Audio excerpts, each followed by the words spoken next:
I see a few more joining in. So we'll go ahead and get started, Jose. Sounds Uh, good. so, Everyone, welcome in to today's webinar session. My name is Ray Walters. I'm with Compliance. I will be your host for today's session. I'm also joined by my co-hosts, Mr. Jose Delgado. Just a little background. Jose currently owns and operates a mental telehealth clinic and also has 20 years of experience in the healthcare industry, is a huge advocate, and has plenty of insights to give. And today's topic, as I mentioned, we're going to be talking about OSHA Biohazard Protocols 101. And if you're just joining in, we sort of mentioned we've been talking a lot about a lot of OSHA topics this month. Mostly streaming. We've had a couple customers receive OSHA inspections, and we want to make sure we're covering all those bases. Um,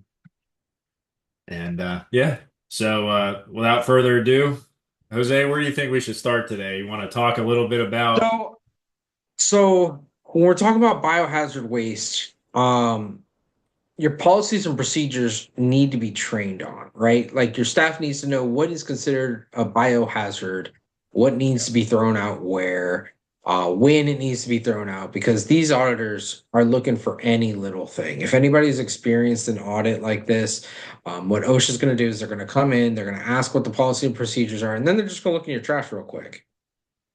I was going to say, Jose, Last thing, let's for maybe some students that might be in here. What is biohazard, right? What does that include, right? I mean, a biohazard could be a lot of things, right? Anything from obviously chemicals of some kind to bodily fluids is a big one.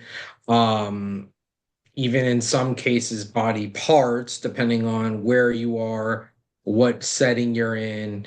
What do you do with the remnants of a biopsy? What do you do what do you do with the instruments that you use to do the said biopsy? If you're in a dental office, what do you do with the utensils that you used? Where do you put them? Do you just put them in a zip? You put them in the dishwasher, turn on the dishwasher, and then on to the next patient? That's not really acceptable, right? So there's a lot of different ways that, depending on the specialty that you have in healthcare, is going to be the policy and procedure that you need to follow. This is where on-the-job training needs to be supported by the policies and the procedures. If you're in management, having a vendor and having clearly labeled bins, for lack of a better term, helps things out. Everyone universally in the US seems to know that red bags mean something different than regular trash. So that helps. Another one is like sharps containers. What do you do with used sharps? You don't put them in the trash, even if they have been in the human body, right? You have a separate container for those. So there's a lot of different things involved with that, right? So we want to make sure that everyone is using those different bins, for lack of a better term, or disposal units as they are supposed to, right? You don't want to put, you know, a, a paper towel that you use to wash your hands in a biohazard bin because why? Just like you don't want to put biopsy remnants or a pee sample or any kind of bodily fluid sample in the regular trash, right? It's just not. It's not correct. It's illegal. We can just keep going down the list, right? It's not Sure. safe, which is really why this all this stuff comes out is that it's not safe. So, I believe that the way we're going to be running it today, Ray, is we're going to be showing some examples of what the law is, how the epi system helps you do it, and then we'll kind of be expanding on that piece. So, I believe you have some stuff prepped to show everybody, Ray, right? Yeah, let me go ahead and share screen. And to Jose's point, we want to showcase how we sort of keep these things organized through Compliance as far as providing our customers with the policy related to the biohazard. I think we want to talk about Jose as the storage and transfer of waste. That was a heavy hitter, and sort of how we organize that for our customers in Compliance. So. I'm going to share my screen here in just a second. I got these policies pulled up, but I want to showcase how coming in from a customer perspective, how you navigate these areas. So let me know when you can see. It might take a second to The main reason why we come wanted to go across. this route as well is because normally we just talk about a specific topic, but with something that is relatively cut and dry and pretty common sense, we wanted to go and bring a little bit more value and show you how easy something should be for your employees or your team to be able to follow. So that way everyone can stay out of trouble, right? Because what's the point of having policies and procedures if your team doesn't know where they are? So they don't know what the rule is. So then they're not going to follow, right? So this is the way that Epi Compliance sets it up for their clients.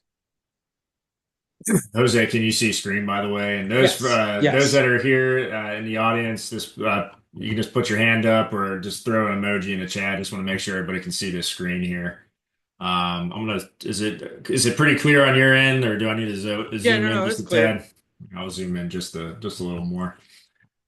So again, those that are joining us that are Epi compliance customer, obviously very familiar with this process, but those that might be outside of the customer aspect, this is sort of how a compliance officer is logging in to manage their compliance through our software.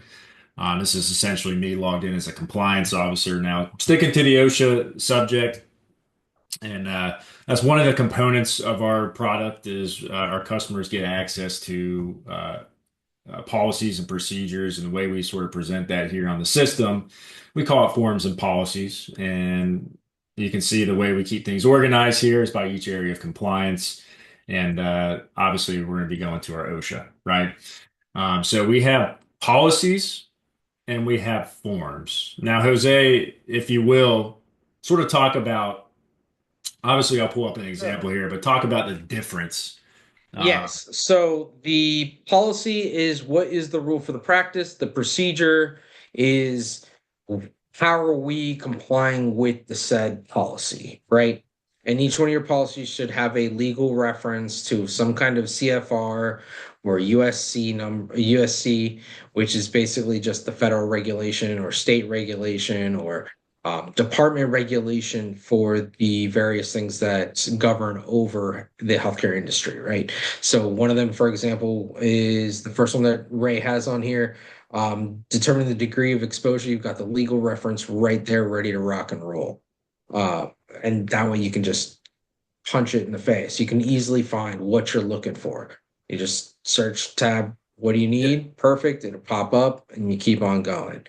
So, first one I believe we were going to be talking about was storage and transfer, right? Yep, so I've already got this downloaded, but again, this particular policy is available here. And as an Epi compliance customer, yes, you can download, you can print out these policies. The goal is to keep these things online because, again, ultimately, when it comes down to inspections, yes, they could potentially, if we're dealing with an OSHA inspection, yes, they could potentially ask to review these policies.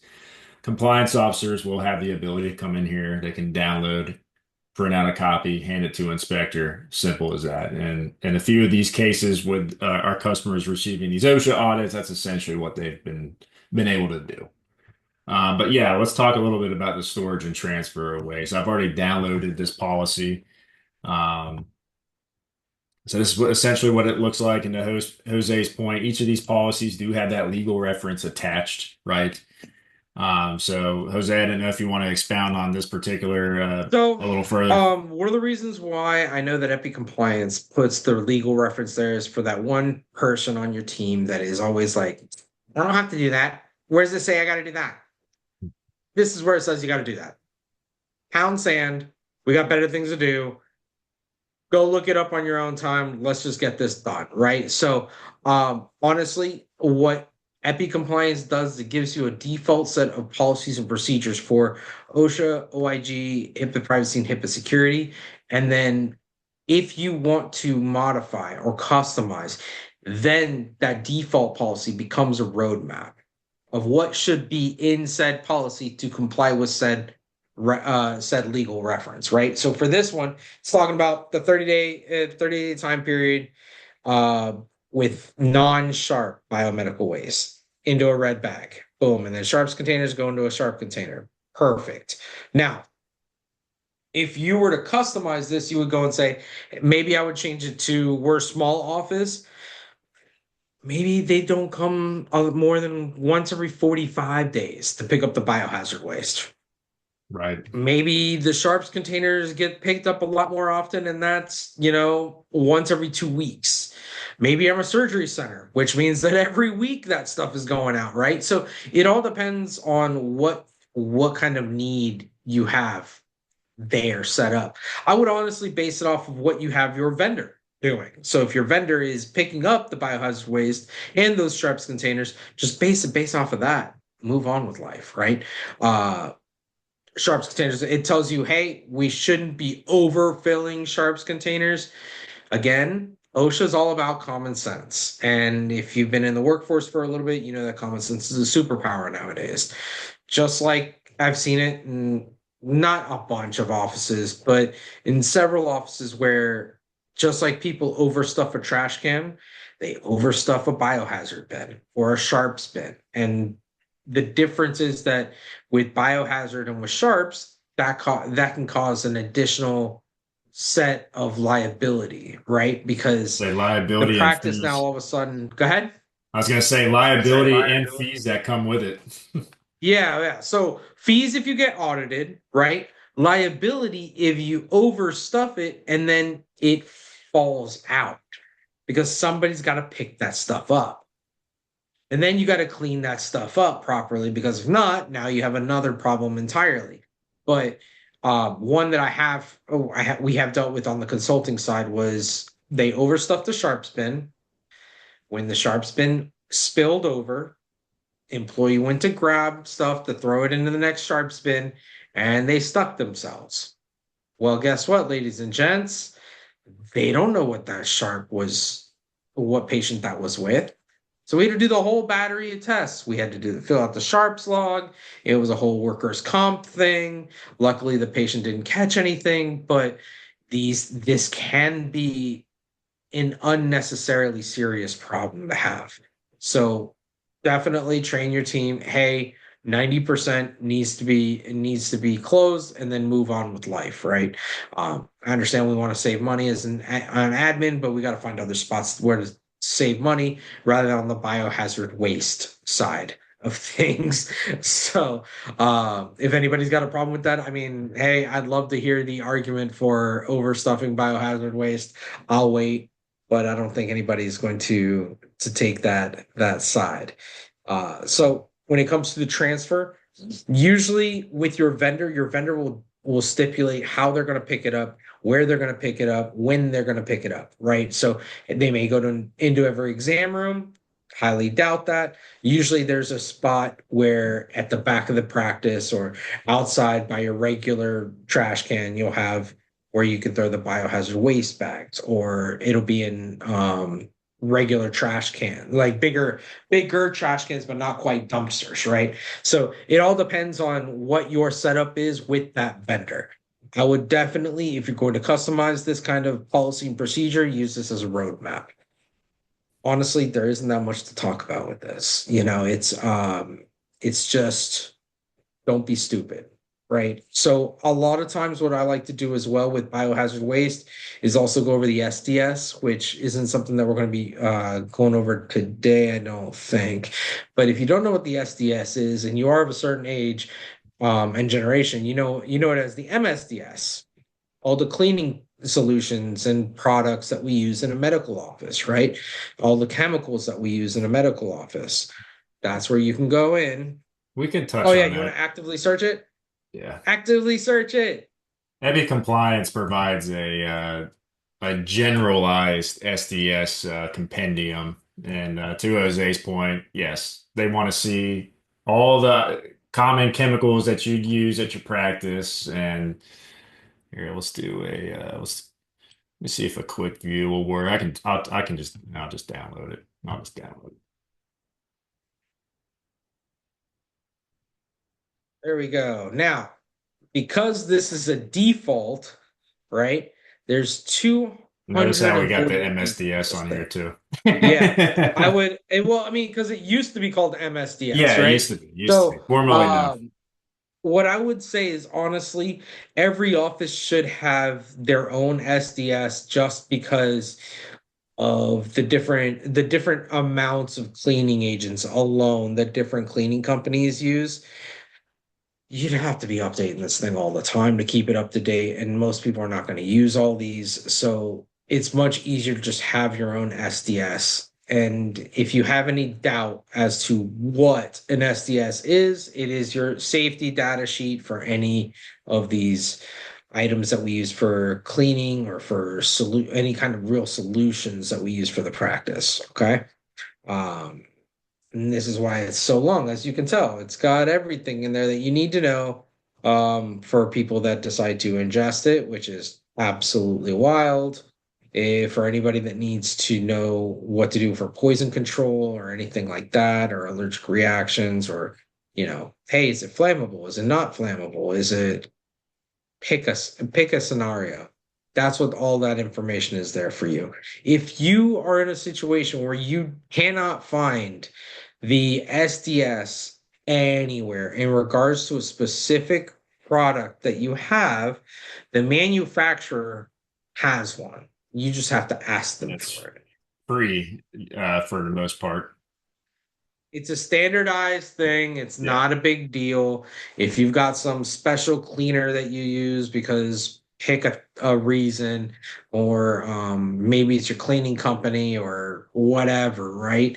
Cool. Just have the SDS, put it there, put it in your binder, upload it, and just move on with life. You do want to have a log, though, of all of the things that you do need an SDS for. So all of these items, that's why it's 248 pages. I believe that we just put it together as the most common things that we see in the healthcare industry. You guys can peruse that on your own, but it gave you an example of how you can search for something pretty easily on the system and how easily it is to pick up. So cool. Next one.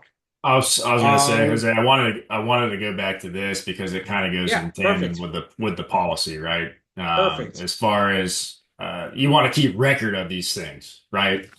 Um, so this particular document is the instruction is to document, or I'm sorry, to record appropriate disposal of contaminated waste and sharps in the facility. So again, more so of if you come across those situations, we provide the templates that allow you to document these things. Because essentially when it boils down to an inspection, they want to see this, Jose. Yeah, I don't really foresee that this is going to be a situation where you're going to modify the form that much, but more that you're going to modify the policy, and the form is just going to stay attached because this is a pretty standard log. It's pretty easy to read and pretty easy to fill out, right? So for me, it's one of those things where you're going to fill out a lot of these based on how often the pickup is, right? So if you Correct. have weekly pickup or daily pickup, for example, if you are a dialysis center or you're an infusion center that's busy, then yeah, you may be running through this log. And that's where you can have it as PDF fillable on the system, or you can just print it out and make copies and just keep it in a binder. You know what I mean? So Yeah, realistically, there's go no ahead. right or wrong. To Jose's point, you can download it. They are PDF fillable documents. If it's easier for you that way, you can. If you're old school, yep, you can print it and fill it out by hand. Just print out X amount of copies. We like to, our true tried and true method is completing it through the online forms method, which I'm going to showcase to you, which The essentially only is wrong way to do it is to not do it consistently. exactly. But it can be done here in the system. So again, everything's sort of stored and tracked. This is the online form version where again, customer, as long as you have a keyboard and mouse, you can go in here and you can document the date. This is an interactive form, right? And then essentially once you document, there's a publish mechanism down here. You publish it, boom, it's stored on your system, it's stored on your profile, and you can open this and keep track of it at any given time. And obviously, from an audit perspective, if we're dealing with somebody from OSHA and you need assistance obtaining this information, you know that you completed it through the system, but you're like, hey, Let's just call it a time crunch, right? Yep. We can assist in gathering that documentation for you as well. Um, so again, no right or wrong. There's multiple ways you can go in and obtain the form, but the tried and true method and essentially what Epi Compliance wants you to do is do it here online because it's the easiest way and it keeps, like I said, you complete it here. It's already stored on your account. You don't have to go Right, through you can be honest. It's a much smaller document if they electronically fill it out than if they scan it. It's it fine. saves time, if you're printing things out and filling out by hand. Well, now you got to scan it in and upload it back here if you want us to have record of it, right? Yeah. Or the same So same with the PDF method. If you download it as a PDF and fill it out, well, make sure that you upload it back here so that we have record of it. cool. Let's go on to the next one because we got a couple So more. this is a policy on, let's see, or wait, did I skip one? No, this is one. This is on the health hazards. Yeah, Jose, if you want to Okay. expound on this one just a tad, this is a general description of hazards in the workplace and actions to take when needed. This is a policy. So this is to give people a much simpler example is, hey, what happens if you're exposed to a lot of x-rays? Again, if you're a dental office, you do x-rays probably on one out of every three of your customers, right? So, you want to be able to jot down what are the exposure effects to something like that. If we're looking at more specific, we use a lot of acids, a lot of different chemicals. What can happen if they're ingested, if they're spilled in our eye, if we touch them, different things to that effect. So we want to make sure that everything is nice and documented and clean because this is where stupid problems happen, right? That if you got a lot of paperwork, you got workers' comp, then you have legal to deal with, then you have ownership on your case because how did this happen on your watch? Because you're the babysitter, right? So this is again a guide for you to be able to build off of what is specific to your office. Now, if you're running an office similar to our mental health office, we don't take any samples in office. I refuse. Go to a lab if we need to do any tests of any kind. I don't want to deal with it. Right. We have very low liability with these kinds of things. We have stupid liability, like carpal tunnel because we don't have ergonomic keyboards, like or ergonomic mouses. Like that one is a complaint I have fielded. So Sciatica from oh, inadequate I'm not desk even going to chairs. talk about it, right? Like the chair isn't comfortable enough, and thus, that has aggravated a back injury, right? So you name it, that if you name it, and an employee wants to complain about it, they'll find a way, right? But this is for specifically the actual health hazards. Sure. So, if there's something that could cause the floor to get slick because of something that you're doing, like if you've got one of those sensory deprivation tanks, okay, well, everybody's got to be careful because in that area, hey, I can slip and fall. If you're doing cryo, what happens, what's the maintenance like, what happens if that freon spills, Oh, what, yeah. or maybe it's not freon, but you guys get where I'm going with this. If you're a chiro, you're looking at the x-rays that you guys may do in office, you're looking at, hey, what happens with the equipment if you're doing PT or if you're doing traction or anything like that, in the office, what could be a potential hazard there? If you're doing stem cells, probably not stem cells, probably the incorrect term.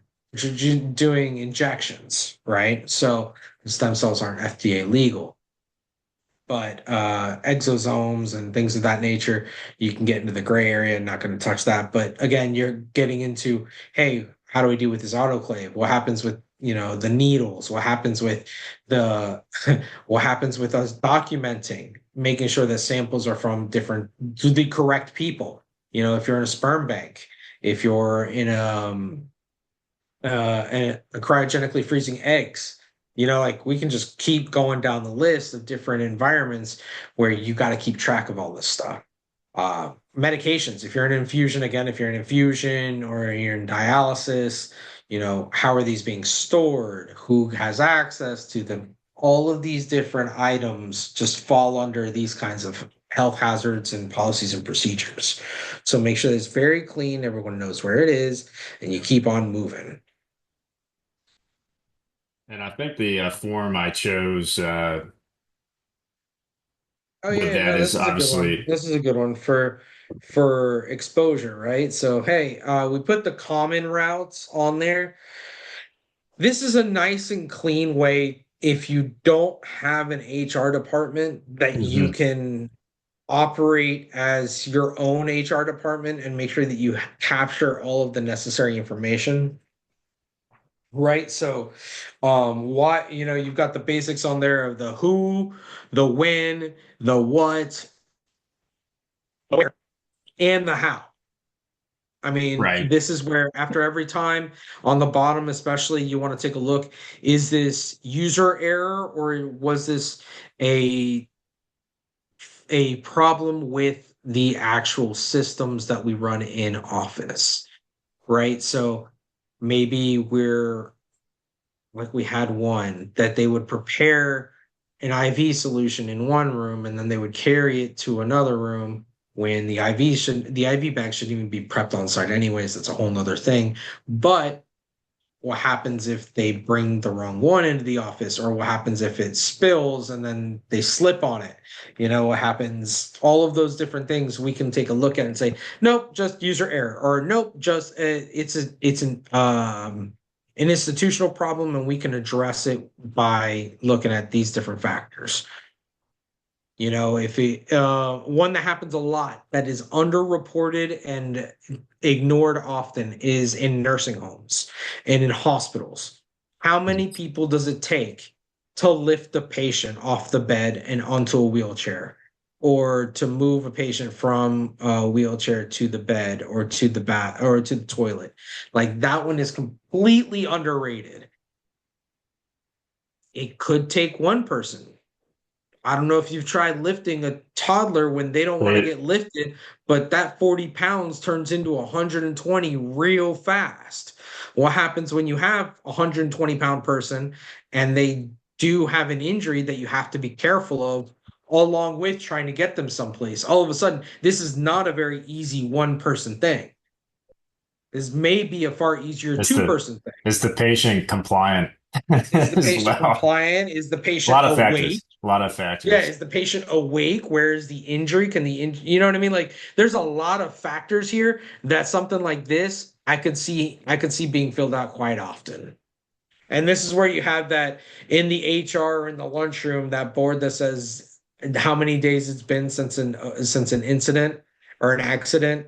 If you've got that board, you have institutional problems, my friend. No, absolutely. So what else we've got two more that you picked out, right? Let's see. This is a different biohazard This was a a waste yeah. form. This was a separate waste of. This was more so for the. I guess if you, I suppose if for internal purposes, if you're utilizing a medical waste services, but you're in, this is more so for internal tracking purposes. If you have multi locations or anything like Multi-location, that, yeah, okay. multi-location. Or if it's far more simple, like if you're an outpatient office or like a simple primary care office, not doing anything crazy, this is all you would need. You wouldn't need anything crazy like the last one that we showed. That would be more for, like I said, labs, surgery centers, infusion This one. centers. That's hyper specific. Because then you have to separate it by where it needs to go. Whereas a lot of people are just going to be like, "Hey, man, this is the alcohol swabs that I Exactly. cleaned I cleaned the area that I was going to inject. I cleaned it after. That's where that went. It's basic biohazard trash. Uh, so yeah. So again, Common sense is a superpower nowadays. Our job is to make this as simple as possible. If you're an administrator and you're not doing handling all of this stuff, I would highly recommend, if you're in an office that has needles or has high body fluid contact, your nurse supervisor should be your OSHA person, honestly, because the nurses are already familiar and they're trained on most of these forms. Teaching them a little bit of the admin to help you out is far, far simpler than in a small to medium-sized office, the office manager that is also the HIPAA privacy officer and the HIPAA security officer and doing all the OIG stuff with the billing department or billing vendor. You just The jack of punt all that trades. off. Yeah, punt that off. Punt that off. All right. When it comes to compliance, when we're looking at all of the different things that we've got to follow, right? And this is not assuming that we're a surgery center or an imaging center or some kind of home where JACO is involved, right? Or ACA is involved with accreditation of some kind. If you're an outpatient office, ain't nobody got the time to deal with one of these, much less all of these different aspects. You've got to learn how to punt this to different people, right? If you have an IT department or IT vendor, when you get the monthly newsletter or the monthly reminder, just send out, hey, this goes to IT, this goes to IT, this goes to IT, this goes to IT. Bye. I don't even want to deal with it right now. You're talking Hey, about the this is tasking, OSHA. correct? I need to see this, this, this. All right, send it to that nurse supervisor. Just do it because then it's far easier for you to delegate and keep track and then focus on what you need to do than having to do it all yourself. And I know that there's at least two people in this chat. We've got what? We got 10. I know that there's at least two people listening to this saying, yeah, but I don't trust my team to do this. Well, then we have a problem. If you don't trust your team to do this, either train them up or find new people, right? Like I hate to put it that way, but at the end of the day, it really is that simple. Uh, you got to have a team that you can trust to do something right. And I'm not saying do the hyper complex things, but the basic things like, hey, how many red bags are getting picked up by the vendor? Well, it should match up with what the vendor is billing you. So if they pick up once a week and they're picking up, let's just put a number to it, 1 bag a week, and there was 4 weeks, that means there should be 4 bags on your invoice and 4 bags on that form. They should match. If they don't Exactly. match, who doesn't know how to count? Right? Like you need to have that conversation. It's a check and balance to make sure you're not getting hosed on how much you're getting billed for. Just as much as it's a compliance tool. It's continuous, right? It's absolutely continuous. It's Having being some of these forms that you're going to use more often than others as well, extremely readily available, is also 100% recommended. I again, if when I have an office that we're helping run and we have a nurse supervisor that's the OSHA officer, I just go ahead and tell them, hey, just download some of these forms and just have them ready on your desktop so that you can either print them out and just get them filled out or have them on your desktop ready to fill out. going to Like say a the lot of these things that we showcase as well. This is one of the tools that we offer to our customers through Epic Compliance is the way we organize things through tasking.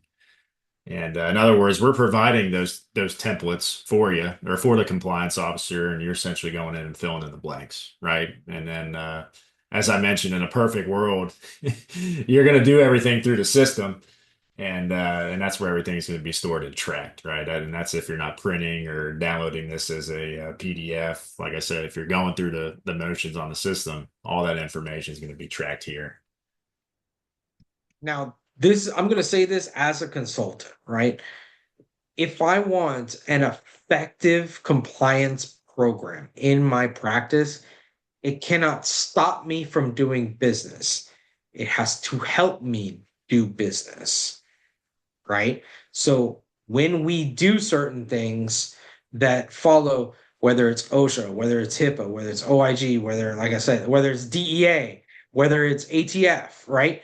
We want to go and make sure that those regulations are built into our business model, built into our standard operating procedures daily. So if I'm a pharmacy, I'm tracking how many class twos I've got, I'm tracking how many pills I've got logs for all that. I'm checking the PDMPs every time we're filling out a class two prescription for a patient, right? Like so there are different things that yes, these are onerous compliance demands. And every year it seems like there's more rules that we got to follow. And there's more databases we got to check and add stuff to. And there's more stuff our providers have to sign up for. And I completely feel you and I don't necessarily disagree with you. However, we can either get mad about it or we can just build it into our process, right? So we want to build these. When we're talking about biohazard waste, a lot of times what I'm saying is that people are not keeping a good record of what's getting thrown out or what's getting run through, right? Supply wise. So then this is where, hey, maybe we're doing an inventory once every month. And maybe you're doing this as a punishment or as a reward, depending on the patient population you have, right? Maybe this is something that, hey, before we order supplies from our person or from our vendor, we got to do an inventory. Okay, well, who does that inventory? When do they do that inventory?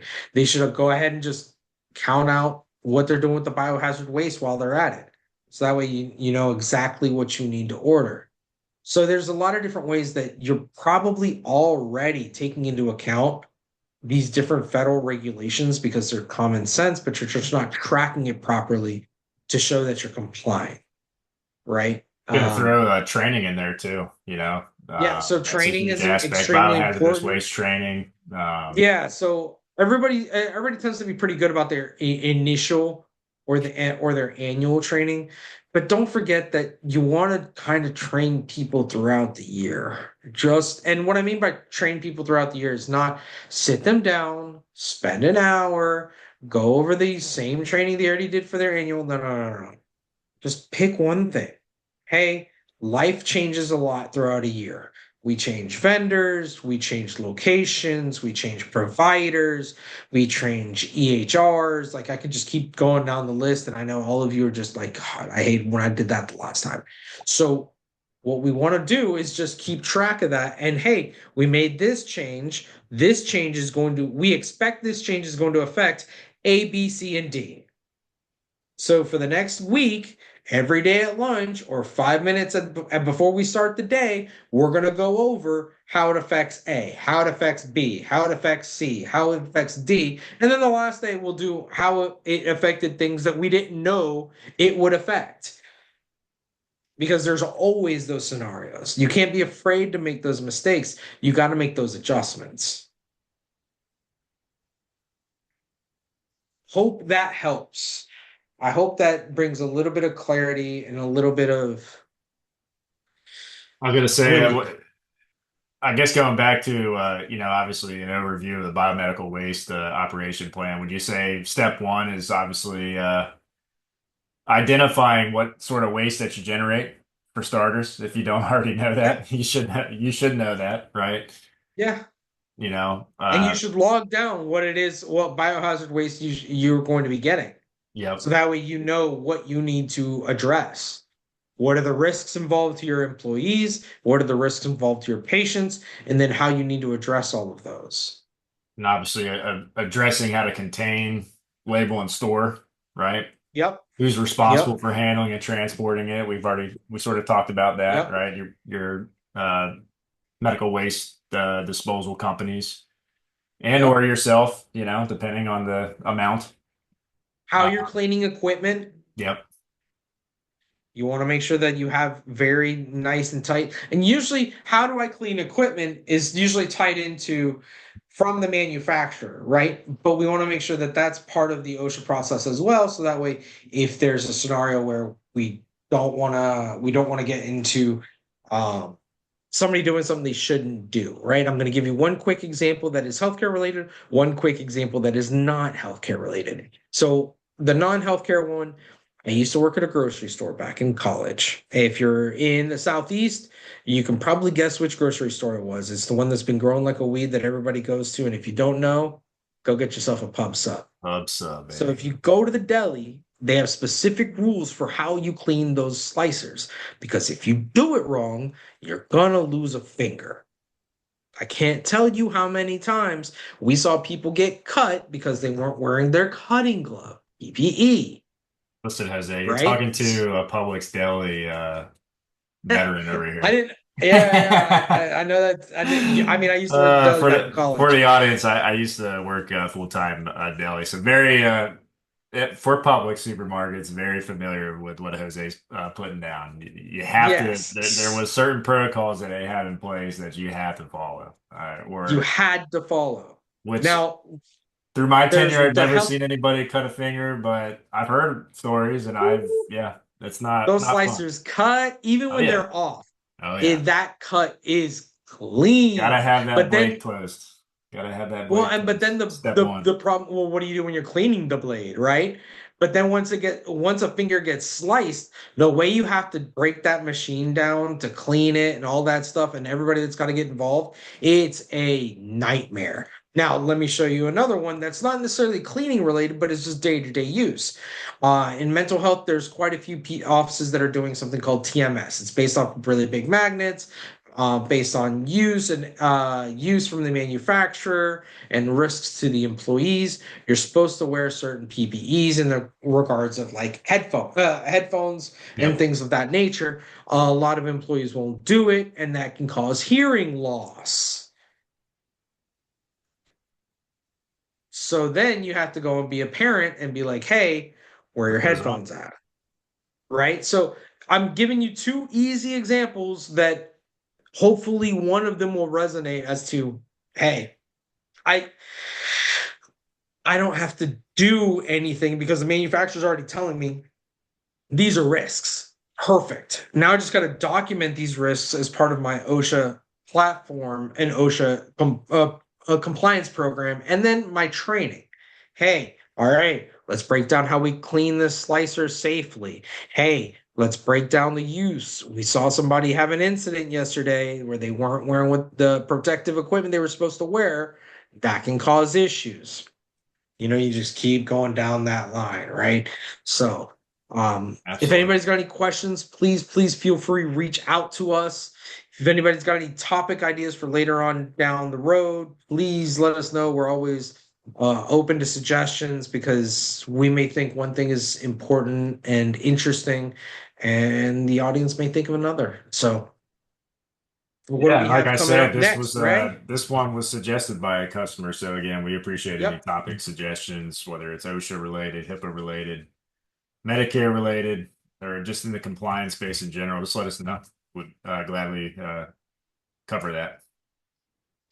What we have So coming up next, Ray? yeah, next week we're shifting back to we're going to talk about the medical custodian Oh yeah, the medical records records. custodian. Yep. Yeah, Yep. or I'm sorry, I got that jumbled up. Medical records custodian. So we're gonna go back to what this is HIPAA privacy, and Yep. Yep. And then and and security while we're at it. Yeah. Depending yeah, on how it's transferred. and then Um, yeah. No, that's a good one.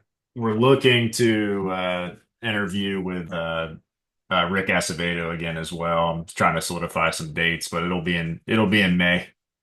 Um, That's IT, guys. So if you have any questions yep. about IT, last time we talked a little bit about AI and a little bit about what your vendor should be doing for you as a practice. Did we have a topic with him, or were we just going generalized again and just kind of see where the conversation takes us? I think we wanted to take it more on the AI route, but it's nothing solidified yet. I'm trying to pick his brain and see what he wants to focus on, but it'll be more Okay. focused than what we did last time with him. If you guys have any IT suggestions, that'll be a good one to hop in and ask us beforehand. We'll make sure we ask it or we bring that up as a topic within the conversation.